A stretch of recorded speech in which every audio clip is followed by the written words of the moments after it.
একদিন ছোট্ট ইউসুফ সকাল সকাল ঘুম থেকে উঠে দেখে তার দাদু নামাজ পড়ছে। ইউসুফ কৌতূহল নিয়ে জিজ্ঞেস করল, দাদু, আপনি প্রতিদিন নামাজ পড়েন কেন? দাদু হাসলেন আর বললেন, বাবা, নামাজ আমাদের আত্মার আলো। যখন আমরা নামাজ পড়ি, আল্লাহ তাআলা খুশি হন আর আমাদের মন শান্ত হয়। সেদিন থেকে ইউসুফ ঠিক করল সেও নামাজ শিখবে।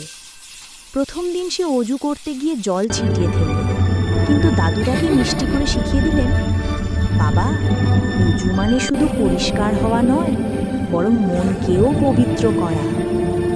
দিন দিন ইউসুফ নামাজে মনোযোগী হয়ে উঠল। একদিন স্কুলে শিক্ষক জিজ্ঞেস করলেন, বাচ্চারা, তোমরা প্রতিদিন কি ভালো কাজ করো?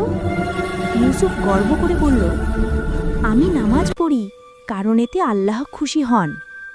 সবাই ইউসুফের দিকে তাকিয়ে মুগ্ধ হয়ে গেল, আর ইউসুফ বুঝল নামাজ শুধু নিয়ম নয়, এটা ভালোবাসা আর আলোর পথ।